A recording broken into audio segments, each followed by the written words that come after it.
Imagine estar deitado em uma cadeira reclinável. O ambiente é frio, clínico, silencioso. Um médico se aproxima com um instrumento nas mãos. Parece uma chave de fenda, mas você logo percebe.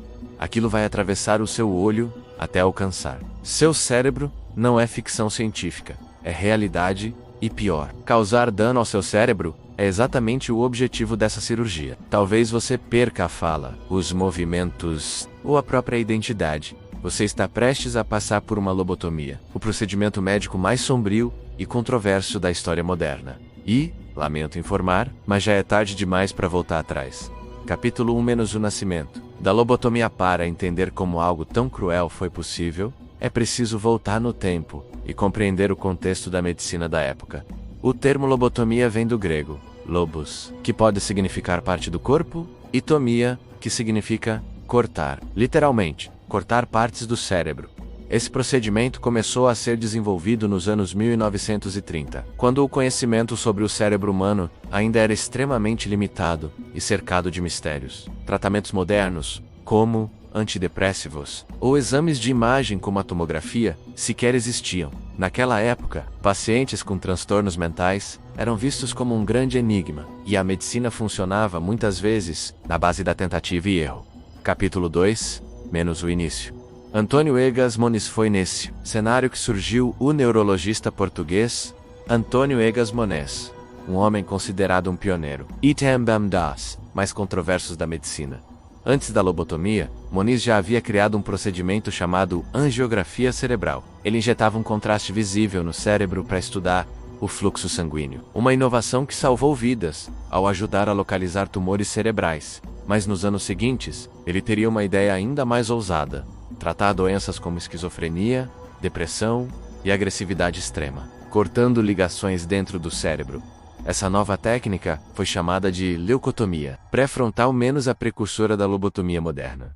A proposta era radical, mas parecia promissora ao destruir certas conexões neurais. Acreditava-se que sintomas mentais poderiam desaparecer.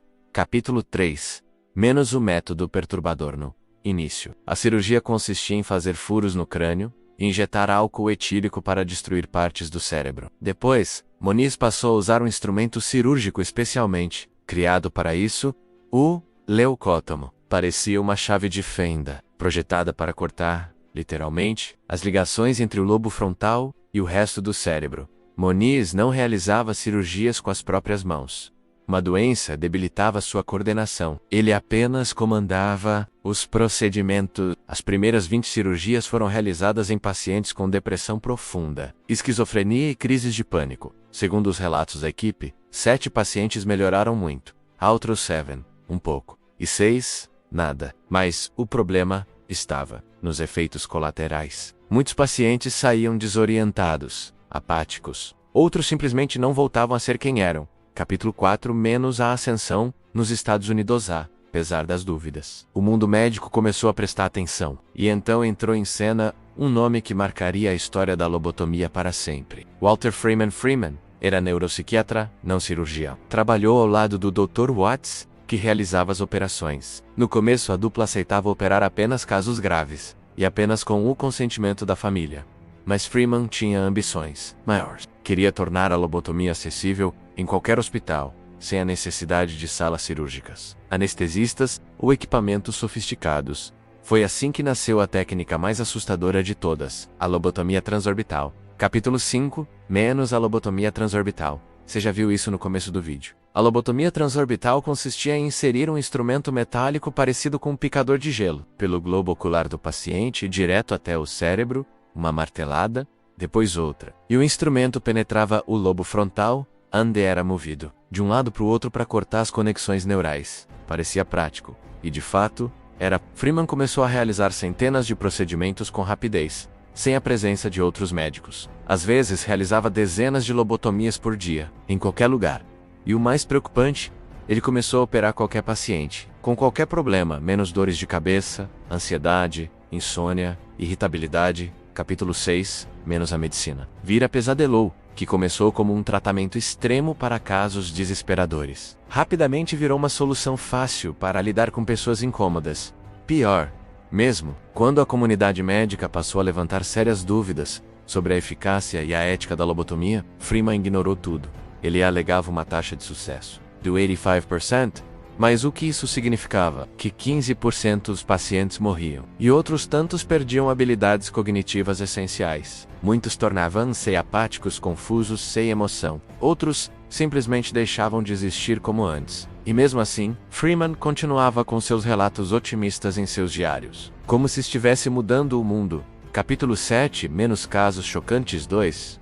Pacientes de Freeman tornaram-se mundialmente conhecidos. O primeiro, Rosemary Kennedy, irmã do ex-presidente dos Estados Unidos da América, John F. Kennedy. Ela passou pela lobotomia aos 23 anos, após episódios de raiva e dificuldades de aprendizado. O resultado? Ela perdeu a fala. Nunca mais conseguiu andar. Viveu o resto da vida reclusa, até morrer em 2005.